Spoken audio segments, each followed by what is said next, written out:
Welcome to another Driftwood round to it.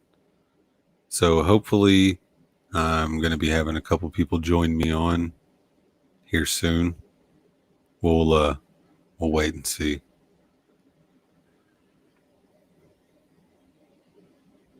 Maybe. I don't know. Anyway, so I was coming on, wanted to talk about the most recent episode that we did. It was episode number 21, TDP number 21. And we had a guest on, Lindsay. I can't remember the last name. I had it written down, but it's not in this notepad.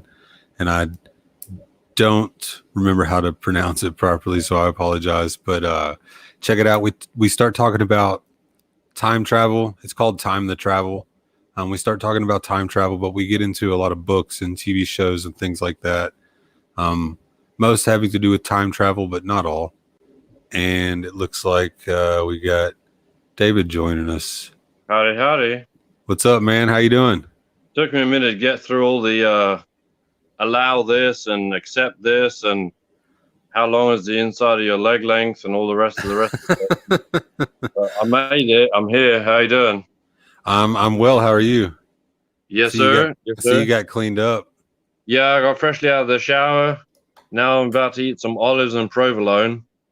It's my supper. Kind of my breakfast, actually, since I hadn't eaten today.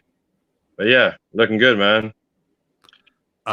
Sweet. So, did you have anything in mind that you wanted to talk about? I was just talking about episode 21, and I was trying to remember the guest's last name, but I can't remember the last name. That's terrible of me. Yes, I remember. Courtemanche? Yes, I think that's correct. So, anyways, I was just talking about some of the things that we discussed in that episode. What do you remember from that episode? I think I remember mostly the feeling of slight surprise that things didn't go horribly wrong. Well, that's true. That's not to say I was expecting things to go horribly wrong, but with so many unknown parameters, so many different factors that we had no way of predicting, the potential for it to go horribly, horribly wrong was pretty severe. Well, we definitely didn't get stabbed. Well, I didn't. I don't know if you did. I don't remember getting stabbed anyways. No, I'm feeling pretty good. Yeah. No, it was, I don't know. I really didn't know what to expect from that. It was a unique situation that I didn't prepare to be in, but I think we got it together pretty quickly. I have to say, I was optimistic about it simply because of the text exchange via Facebook comments. Right. Lindsay showed. Usually, what happens is when someone says something on Facebook, and then you ask them about it, ask them to explain it, or question the validity of it. Usually, they just lose their shit and start calling your names and stuff, or attributing, saying you're a Nazi or you're this or that or the other, or a bootlicker. Or bootlicker. Yeah, I mean, classic. I mean, yeah. I'm still waiting for my bootlicker badge, but no. Lindsay was able to, and I have to admit, sometimes I'm kind of antagonistic when I engage with people on Facebook, but she was calm and thoughtful, and she explained her point to a good degree, where it could be understood by anyone who was willing to read what she wrote. Right. So I didn't know. I think we both had a feel for the kind of person we were dealing with. Someone who was willing to have a conversation. Right. Well, we ended up having a conversation, so I guess it turned out well. What was it? 2 hours and 15 minutes?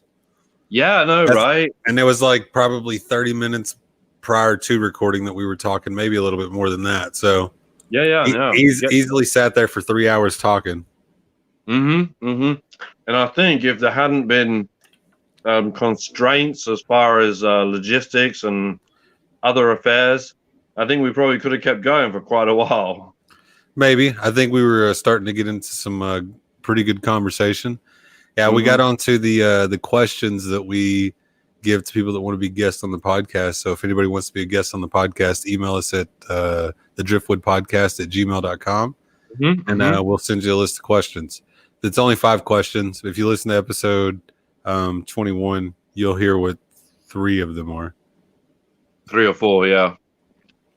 Yeah, I think that's one of them I didn't mention directly because we respect our guests, and I felt that perhaps answering that in public would possibly reveal too much personal information. Right, it's very right. important these days, to be aware of like online security, the stuff we post and the stuff we say, even pictures and shit. Yeah. How's the provolone? Oh, dude, I'm freaking loving a provolone, man. Right. So I was looking on News Voice earlier, and one thing I saw that a helicopter got shot at in Virginia, and one of the occupants of the a UH-1N Huey was shot at, and one of the occupants of the chopper had to receive medical care, though have been released with no major life-threatening injuries, I don't suppose. But wait, sorry, I was trying to turn the AC off. So was this a military helicopter? Yes. Yeah, it was a military helicopter. Interesting. And it was like 1,000. I think they said they were 1,000 foot high. Mm-hmm. And so the FBI is investigating now. Was this another one of those? Was this another one of those training misadventures where certain individuals just happened to lose their lives? Nobody lost their life. Everybody was they were able to land the helicopter. Good. Yeah. Skilled. So maybe, I don't know the extent of damage either. It was just a news article that said that it was. I just thought it was weird. Somebody shooting 1,000 foot in the air to hit a helicopter. A little weird. Well, it could be a complete rando, psycho. Got his first. That's 1,000 foot, man. That's I know, the way. right? So, yeah. I mean, questions, right? Yeah. Speaking of questions, I got a question for you. This ought to work your brain a little bit. Oh yeah. Is happiness an end goal or simply a byproduct of other things? Definitely the latter of the two. So, can it not be an end goal? I don't think it works that way. How do you think it works? Okay, so let's think about when we're happy. Okay, so say we've been working really hard to achieve something and we finally do it, then we're happy, right? Or been waiting 9 months or whatever, how long for the baby to arrive, and then it arrives and everyone's real happy. Sorry to be so dry about it, but that's, just trying to... Hey, I'm looking forward to it, dude. I'm so excited. Right. I'm just trying to hide it. Yeah, it's another one. so this happiness thing is like, it only occurs at the point of achievement, really. And once we've achieved it, it's done. That instance of happiness evaporates. Well, I mean,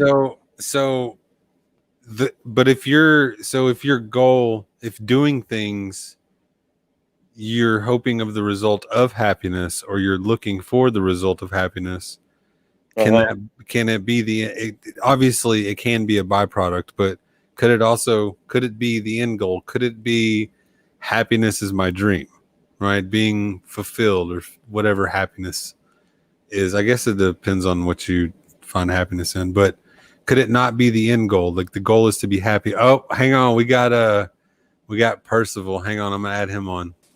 Mr. Oh, look at you. Whoa, what's going on, fellas? Well, howdy there, Sir James. How's it going? Love the glasses, by the way. I'm eating cauliflower crust gluten-free pizza. It's actually really pretty good. I agree. It's amazing. Sun-dried tomatoes, and I don't know what the other stuff is, but it's good. I don't have any glasses, guys. I don't know what to do. So we had to make you not fit in. I look like a wrestler, so yeah. I'll save my comments. Oh yeah, brother. Oh yeah. So what's happening? So What's going on? nothing much. Did you hear what I asked David? Did not. All right. So I asked him, is happiness an end goal or simply a byproduct of other things? Let me Google that real fast. Let's see. No, what's your answer? Honestly, man, that's a great question. I think it's both. I think ultimately we strive to achieve happiness, whatever that means for us. But I do think that it is also a byproduct of many things, whether that's invited or not. It's just something that happens. So All right, James. Define happiness so we all know what we're talking about. What do you mean by happiness? Oh, I thought you said spell it for some reason. I was like Also spell it. H-A-P-P. Okay, H-A-P-P. Can you use it in a sentence, by the way? So I could have this what correctly. is the origin? I'd be happy if you answered the dang question. How about that? Okay. Happiness. So you want me to define happiness by its actual definition? Or No, what's Well, your no, definition I mean, of happiness? when you say it can be an end goal and it can be a byproduct, what does that mean for you? Like, what would it mean for you, happiness being an end goal or happiness being a byproduct? What is that thing that is happiness in that equation? There's a lot. There's a lot of things. I don't think it's just Right. one thing. It's a state of mind. It's a state of being. As far as the end goal, I would refer more to the pursuit of happiness, right? So Right. the long drudging journey to achieve what makes you happy, or at least what provides happiness for you and those around you, Right. however you want it. I think that comes with those byproducts, as we were just discussing, by who we deal with, who we interact with, what makes us happy to that journey, I guess. I think it's Right. necessary because the journey is long sometimes, and it's a begrudging kind of thing. Some people you meet just, man, yes, one of those things. Some of the things you come across you don't make you very happy, but Just part of the journey, man. It's all just part of the journey. life is a garden. Dig it. Trademark. All right. Copyright. That's Joe Dirt. Excuse me. Just want to make sure I had to make sure you had it copyrighted. So. Did you say Tyler Durden? No. Oh. No. So David, from what you were saying that it's just a byproduct, but I argue that it is an end goal. It can be an end goal. It can be something that you search for, but you can also not get it also. Well, don't get me wrong. I know a lot of people pursue happiness. I mean, it's even, what is it? The Declaration of Independence, whichever, I forget which document it is. One of the old papers, okay? The pursuit of happiness, right? That's part of the American concept, right? Inalienable rights. I don't think that's much of a concept. Well, no, but I mean, all right, give me some leeway. All right, leeway. All right, here you go. Here's you some leeway. As an aspirational thing, as a concept by which to live, or which one expects to live, but yeah, a concept by which one expects to live. So the pursuit of happiness, the ability to pursue happiness. Yeah. But yeah, well, you know what? I think it doesn't say anything about the attainment of happiness. It's about the pursuit of happiness. Now, Sure. My argument before you just came on with Daniel, or the argument I was using, was that happiness can only be a byproduct because it's such a fleeting thing. It comes at the point of achievement, at the point of ejaculation, or at the point of attainment. What? Oh, dang it! I said that out loud. I hate these live streams, man. Anyway, you do the same thing on the podcast. So you're saying that happiness only comes at a point of when you achieve something. Is that what you're saying? Yeah. After working for something or waiting a long time for something, and then when that moment arrives at which it concludes, your waiting concludes or your work concludes, then you feel happy. So in But that way, that feeling doesn't stay with you. It's Right. fleeting.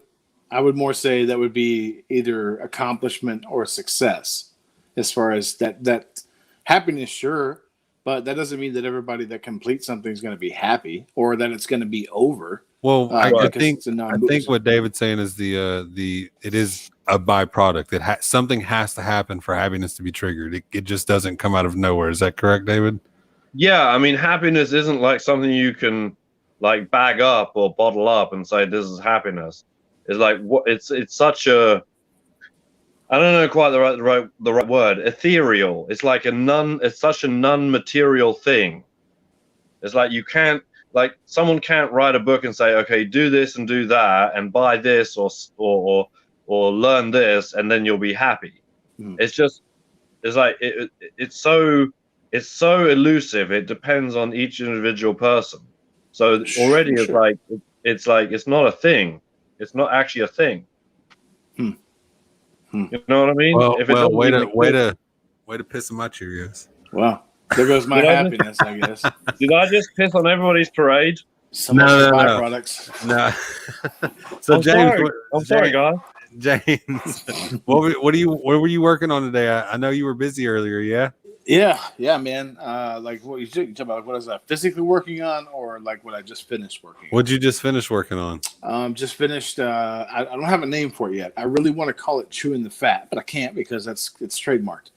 But I finished the start of my docu-series within the Barbecue Affair podcast, which is basically like a little 10 to 15 minute snippet of a spotlight of a specific pitmaster or group of competitive barbecueites, if you will, just to really put the spotlight on people that are out there doing some stuff. And quite frankly, I learned a lot about this whole project on my own. I thought I knew quite a bit about this person and his wife and his comp team, but I learned quite a bit actually. Nice. Yeah. So what did you gain from it? What do you feel like after the conversations you had or the things that you started today? What do you feel right now? I feel pretty well, I can't say happy because that's not a thing anymore.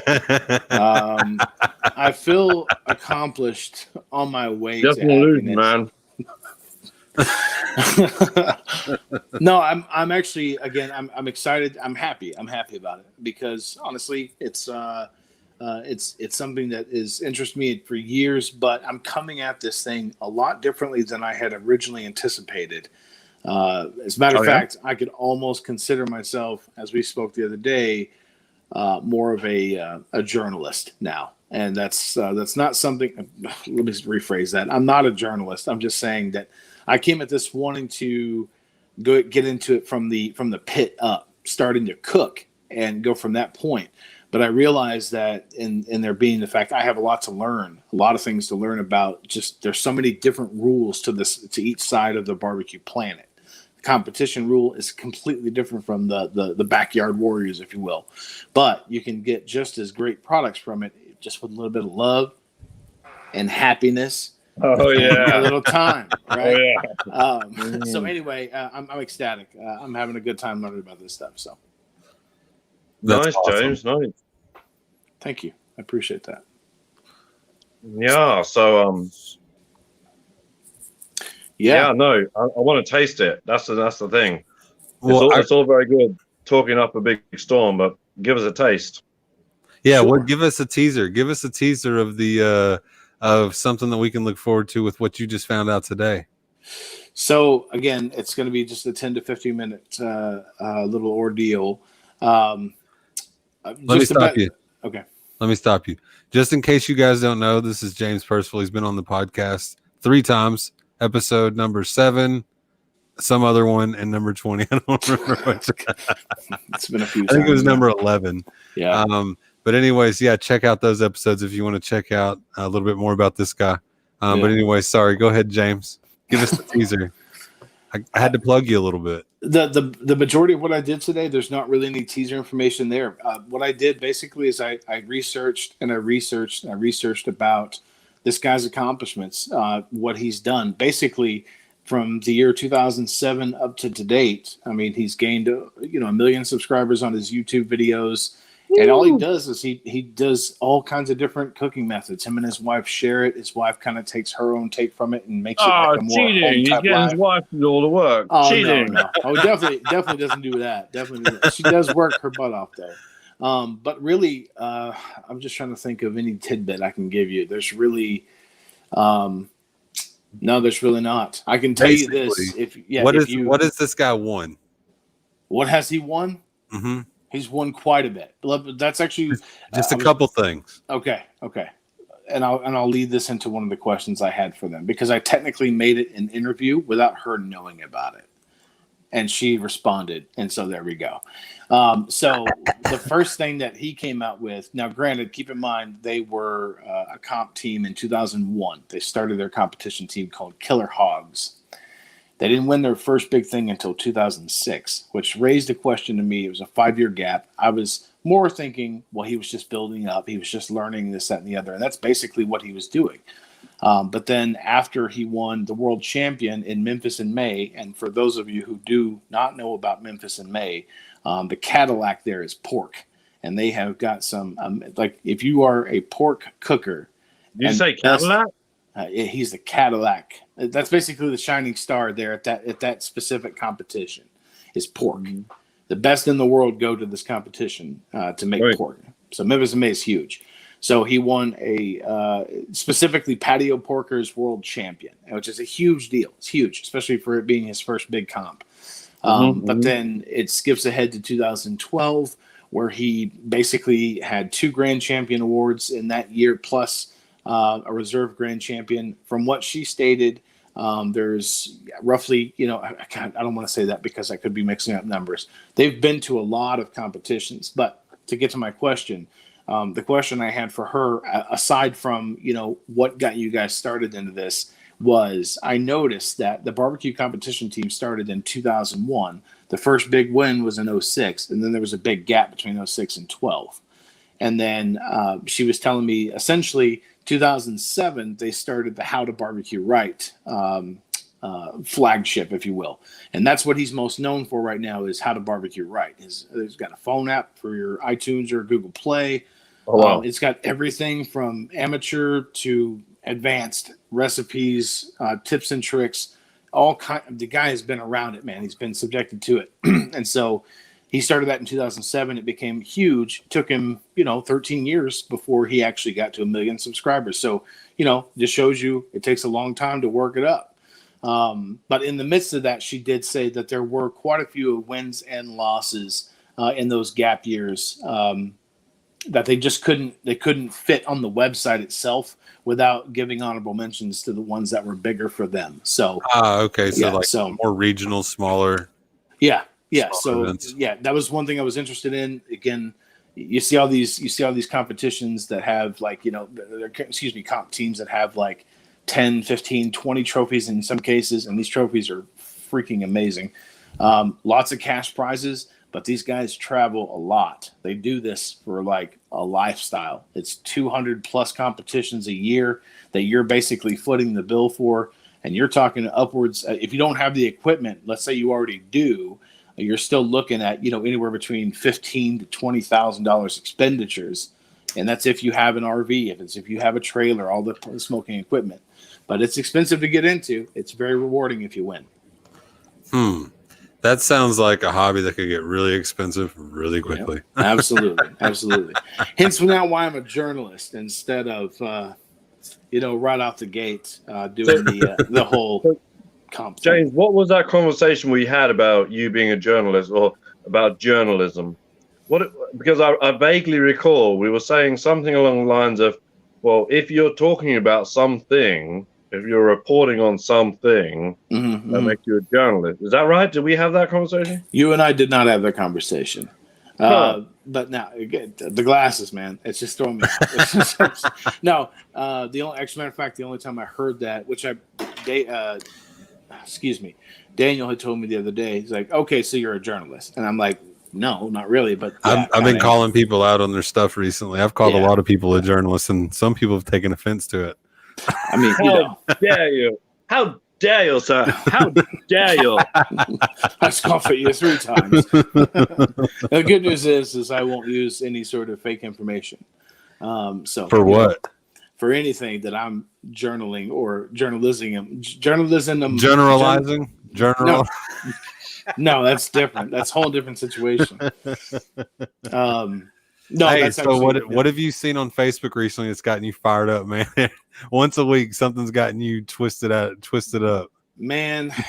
You know it. You know it.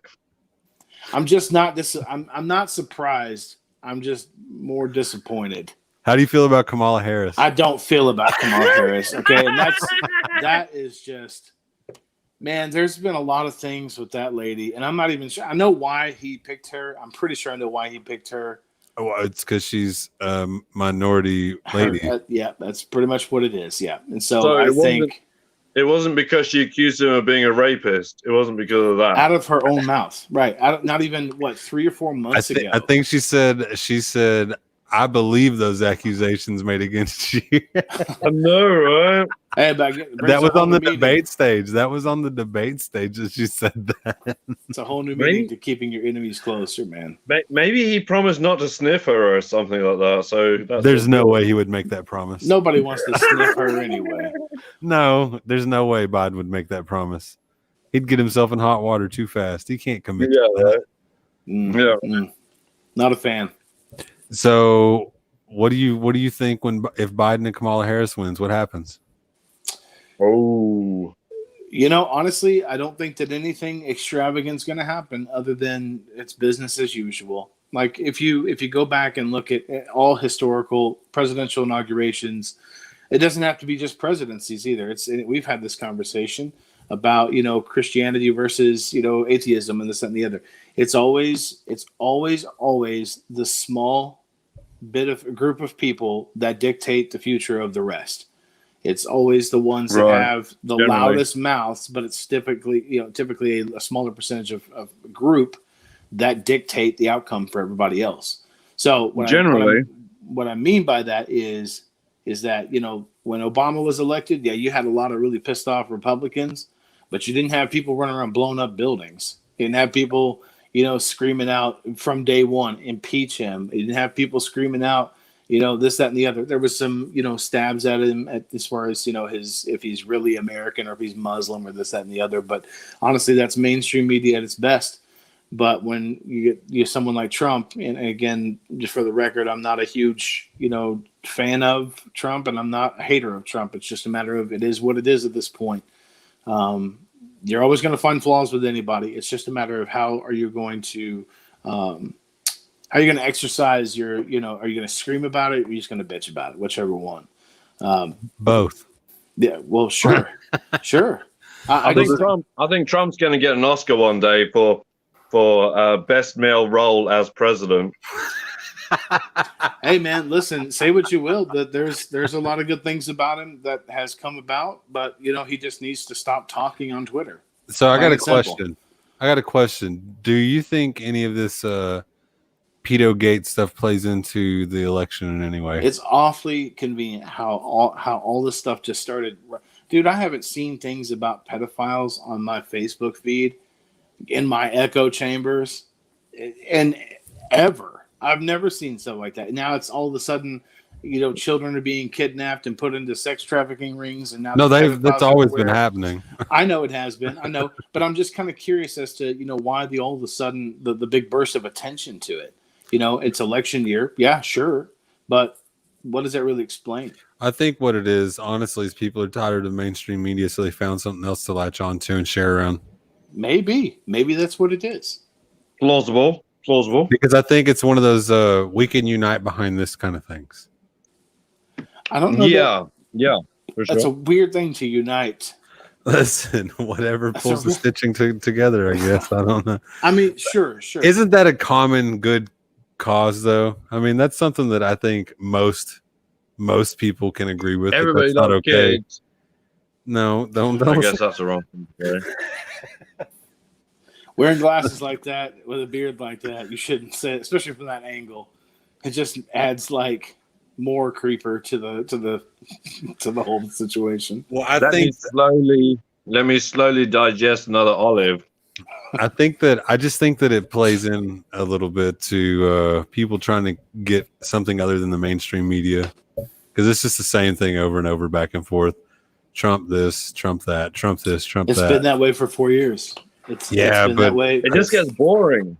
It does. The problem. It The does. thing is, for news channels like CNN, they have to keep hammering away at Trump because whenever he has a strategic win, some kind of optics, some kind of news conference or COVID response, whatever, blah blah blah. Whenever he has something good, that advances him. So CNN has no choice but to keep hammering on him Sure. to try and keep him down as much as possible. Sure. As soon as they stop, they fail. So they've got no choice but to, right? Yeah. That's the bed they lay in. There was another president like that in history that had the same thing happen to him over and over and over again. Is this a documentary I was supposed to watch? Well, I mean, when you made the comment you did, I was literally watching it. I was like, I wonder if you're watching the same thing. Nice. What documentary was that? It's the Ronald Reagan documentary. I haven't watched that yet. It's interesting. We learn a little bit about him. Trust but verify, he said. Trust but verify. Yeah. Trust So but verify. controversial now. Unbelievable. Yeah, so like before I sometimes I don't, but usually I like to check something if somebody has shared a meme or something like that. And it's supposed to be one of those factual snippets. I try and fact check it a little bit first before I share it. Wait, so you're saying you're fact checking the fact checking? Yeah, absolutely. I'm verifying the reality of it. And if it's not true, I don't usually share it unless I put it at the heading that something about it was off, or I like commenting on people's stuff. Well, here's what's wrong with that, but I don't disagree with the message. But who's fact checking? That's something like it's like Snopes. Snopes used to be the whole thing. Like it used to be the bee's knees when it came to fact checking until they were caught up on their bullshit one day. By the way.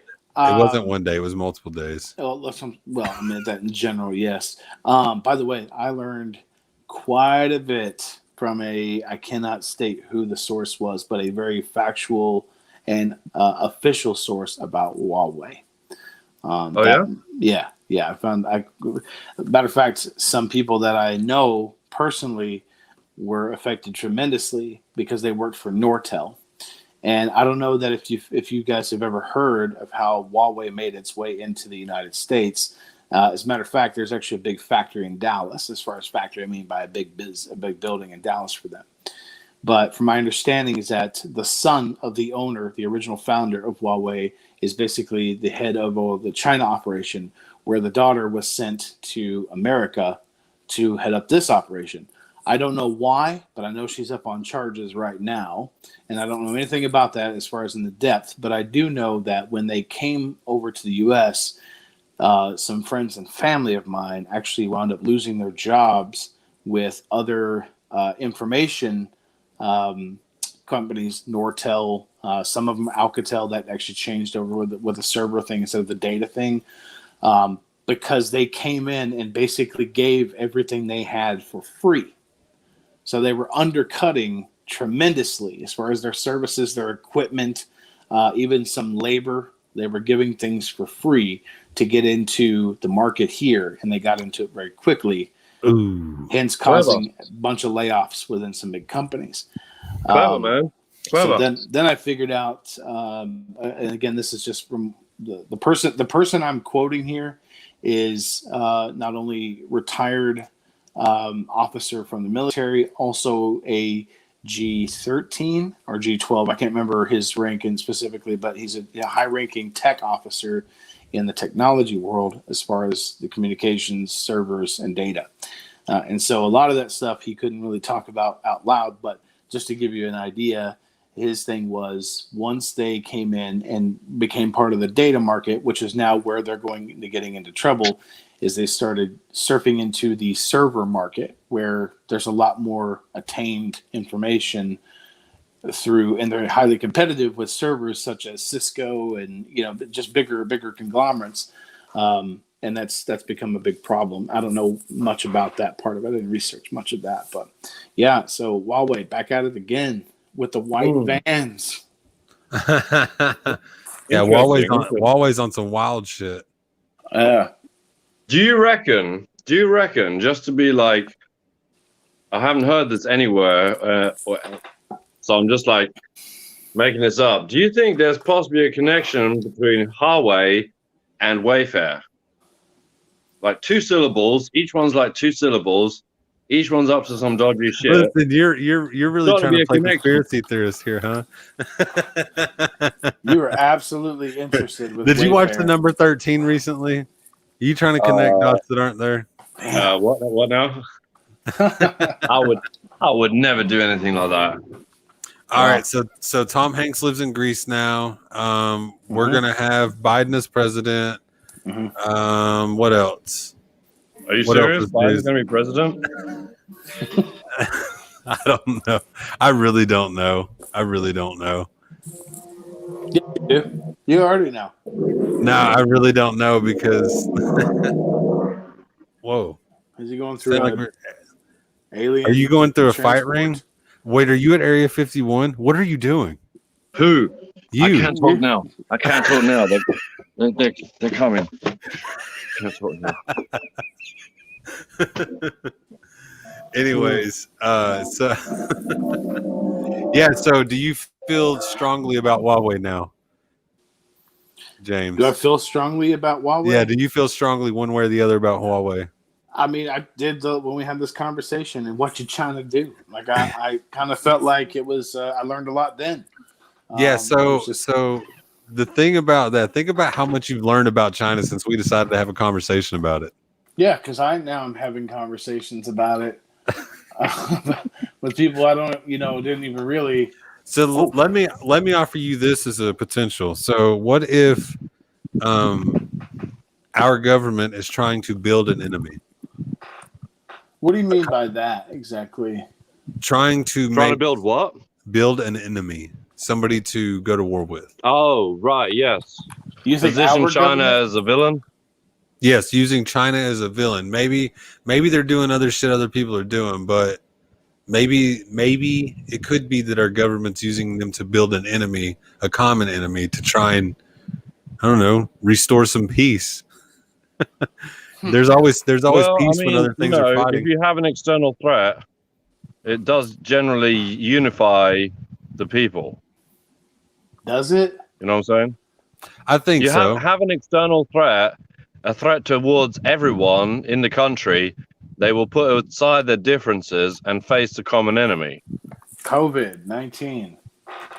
Well, yeah, but bullshit. That's not. No, that even is too divisive. It's an internal threat. It's not an external threat. yeah, and it's China not would be an external threat. and it's not also it's also something that you can't just create as an enemy. Like it's a ghost that you're chasing a ghost. Well, I could see that.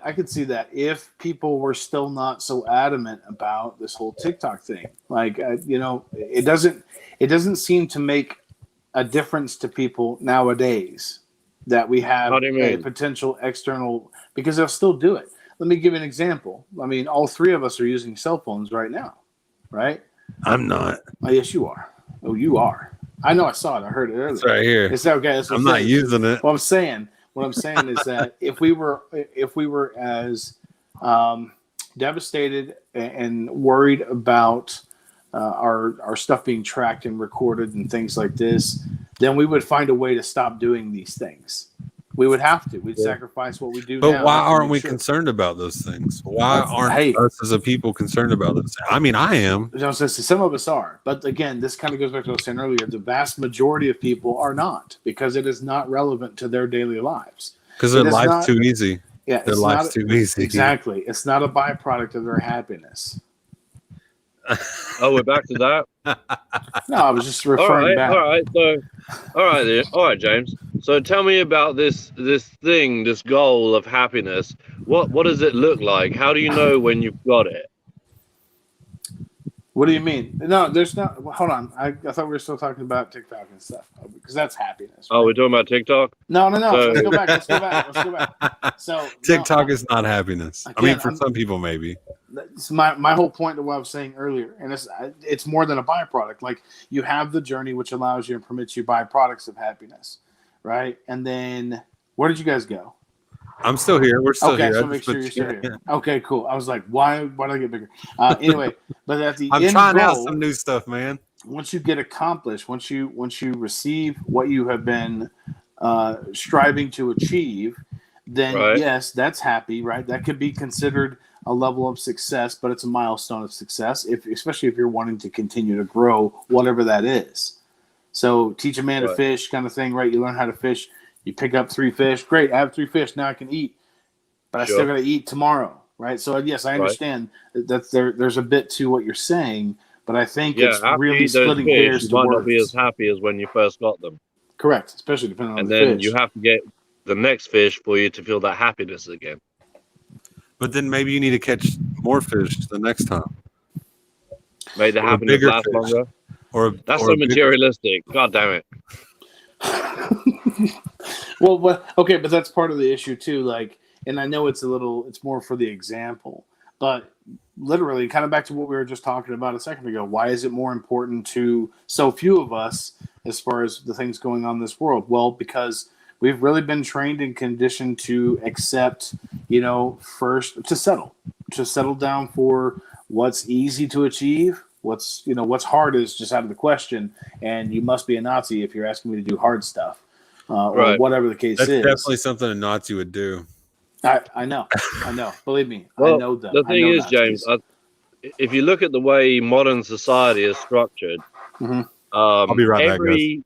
every next stage of someone's life is already predicted, already laid out. Starts from when you're born to kindergarten, all through the different grades. It conditions you to go from one stage to the next stage, which has already been predetermined by someone else. Sure. Get a job, get a mortgage, settle down, have kids. It's all kind of I'm not saying good or bad here. Yeah. I'm just saying, as a function of society, that structure is already laid out and worked into the general concept of what it means to be a person. Yeah, well, but see, that's a social construct. That's what you're referring to. Absolutely. But it's even though it's laid out before for you, it doesn't mean you have to follow that. You don't have to abide by that. For example, you don't have to, but if you stray too far from that, you become an outcast. No, I can't agree with that now, because now if you talk about 10, maybe you 15, haven't strayed far enough, my brother. No, bro, believe me, I've strayed far enough from the path. What I'm saying is, though, and I've seen kind of both sides of this. You go back 10, 15 years, you're talking, what you're saying is way more accurate than it is now. Because anybody, you don't have, there's more people that talk about today that you don't need a college degree to be successful. And Absolutely, that shit was unheard of 10, 15 years ago. Because for whatever reason, that's just becoming more mainstream and more I agree. accepted. Entrepreneurship. More accepted. Yeah, it is. And that's kind of what I'm talking about. It's not the same any longer. The social constructs are still there, sure. But that's still because you still have, for the lack of a better term, you still have old, rich, white money in the game, right? Sure. That's whatever fulfills that money is really what's going to be pushed as important. But it's, any joker out here can understand, and believe me, I'm going through it on the back end and the hard way through. Your financial aid is not worth your fucking degree, and your degree is definitely not worth your financial aid. It's just not.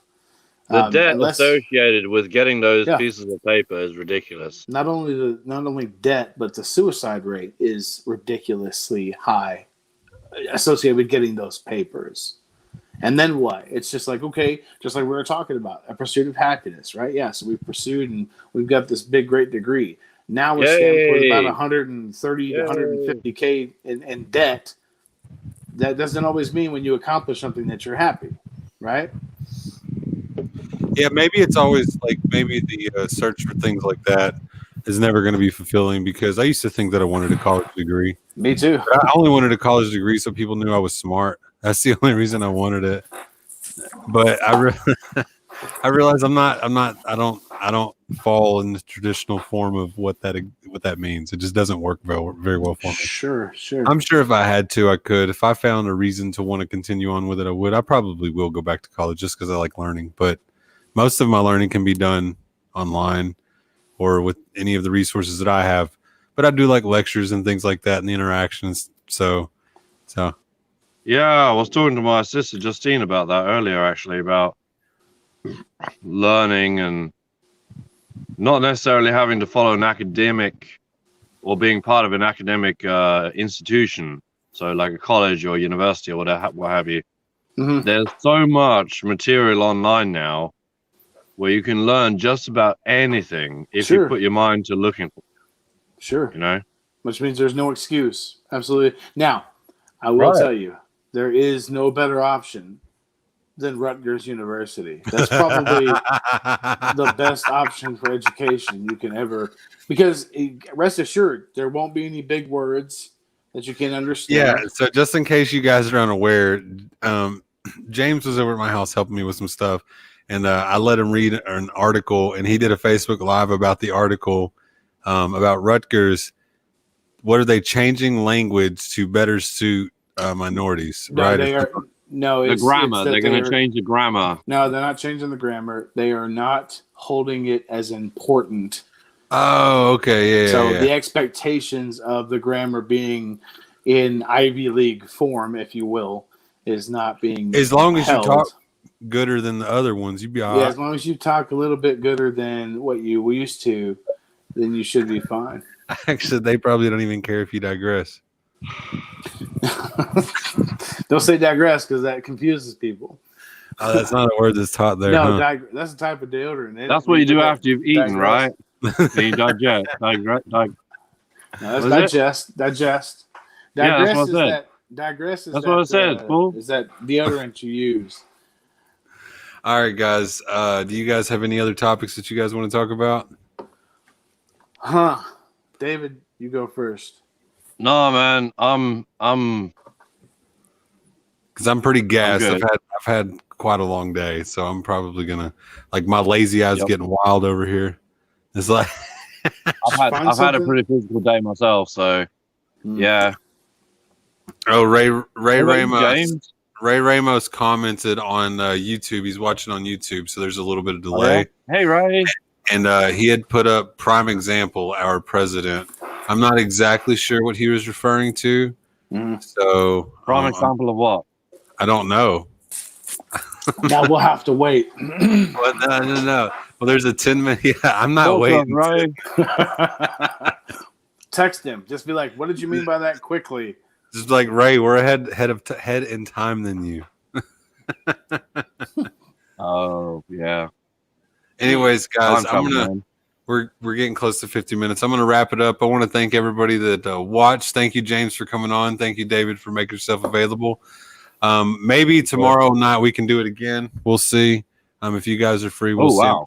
Try and get some other people top on too. All the other podcasters that I do stuff with seemed pretty busy right around the time that we were trying to do something. So. Oh yeah.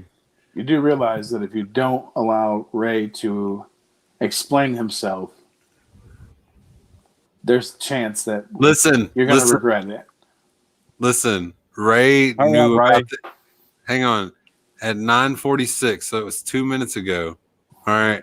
Ray had an opportunity. Listen, it's a 10-minute lag on YouTube. Oh, Or Text him. Tell me what you mean. Because now I'm curious. I can't go to sleep tonight. well, I'll tell you what, it'll be if you go to the YouTube channel. Okay, if you go to the YouTube channel after it's uploaded from the live, then you'll be able to see that comment on there. No one reads YouTube comments. That's a lot. The worst kind of That's a person in lot. the world will read YouTube comments. Wait, I'm not the worst kind of That's how I person. get my best conversations. It's just, I know you do. I guarantee I know That's how- you do. That's how I get kicked out of meme groups. By reading the girls. comments. Meme By girls, yeah. engaging in the comments. So I'm glad to see that both of you did not lose your spleen or get robbed or anything of that nature. For allowing, Listen, now we got somebody asking Ray to come on. Come on, Ray. Come on, Ray. There we go. Oh, Oso. That's my dude, Oso. Oh Yeah. yeah. Nice. That's my buddy, the bear. Here, I'll hang tell you how you got that name. on. I'm gonna send Ray Ramos a message real quick. Y'all That was a continue to talk. COVID safe Alright. cough there. I'm not wearing. Every store not wearing has one, please. cough into your elbow or your armpit. Yeah. Yeah, well, that was close enough to my armpit. That accounts, I guess. Yeah. There's no one else around for miles. Well, actually, that's not entirely true, but it At feels least like it. a couple miles. I wonder what Daniel's doing right now. He's I'm probably on the messaging phone. Ray. I'm messaging Ray. Okay. Okay. Cool. Eventually, we'll get him. We've been bugging him for a while now, trying to get him to come on. I've been working him good, giving him the old 1-2. You know, Yeah. jab, jab, punch, jab, jab, punch. Oh, that's actually 1, 2, 3. But anyway, you know what I mean. So, Jab, jab, punch. Yeah, that's all right. So he's read the message. Let's see if he responds.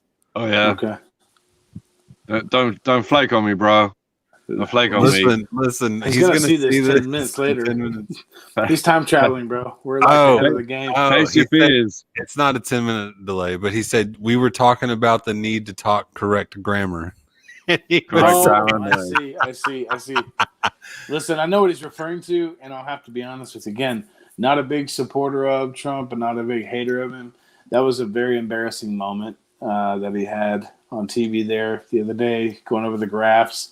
It was embarrassing. With I Axio, didn't see it. What happened?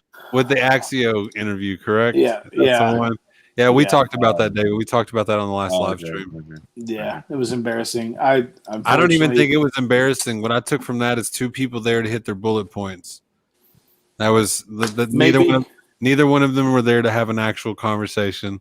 Though the interviewer did try and show some empathy and compassion. However, his questions were leading. So I find it funny that you keep saying that. I'm sorry, but I thought the empathy and compassion was completely faked. It was just reeling. Listen, I'm trying to be considerate and not so be so damn cynical. But I agree with you that it was fake. I do agree that it was faked. The empathy wasn't real, but there was some attempted empathy. How about that? Okay, all right, fair enough. Yeah. I'll let that slide. Yeah. So he said Trump was all over the place. So that was what he was referring to. He was. Yeah, he definitely was. Trump's all over the place a lot, but I think That's the reality is Trump. I think Trump is an accurate depiction of what America looks like. Listen, that's exactly what I said since day one. Like that's that's how do you want to say it like this? I'm going to. That is literally the closet cased reason I had to vote for that dude, because I just felt like he was going to be the biggest fuck you to our country, and maybe explain how there's a lot of things that go wrong with us. I think Trump was necessary for what is to follow. That's what I believe. Well, yeah. Hopefully, we'll see how that goes. Again, not a hater, not a lover. Yeah, but see how that goes. Yeah. Well, speaking of David, do Yes, you have your residency card? Because I'm sure Big Brother's watching now. Well, just to clear that up real quick. don't get deported, man, please. For the vegetable soup people. No, sorry, the alphabet soup. Whatever. They're all about. Well, anyway, no, I shouldn't say that. That yeah. in trouble. No, I do have a U.S. passport. Okay. I was born as a expatriate, so overseas. God bless you. Overseas national. I was born as an overseas national. So yes, I have U.S. citizenship. So are you a dreamer? Oh, what? Are you a dreamer? Listen, let's not get into that. Are we going to start singing Imagine together? We could. All right, guys. I'm gonna wrap it up. All right. So thank you guys for listening. Sure. Thanks for the comments. Thanks for coming on, James. Thanks, David. We'll try and collaborate again and get something going. But this was hopefully the first of many. So we're gonna try and do more of these live streams. You can find us at the driftwoodpodcast.com and all other platforms. James, you want to plug your stuff? Yeah, Nib High Football Rules. Huh? It said Nib High Football Rules. Sorry. That caught me off guard. Man. Facebook and Instagram at the BBQ Affair. Reach out if you have any information. I think I'm on Twitter too, but I don't really acknowledge them anymore. Twitter's the devil. Twitter is the devil. All right, David, what you got, David? No, man, I'm good. I really enjoyed it. Let's do it again sometime. Yeah, absolutely. All right, guys. Love you guys. See y'all, man. Love you too. All right, out.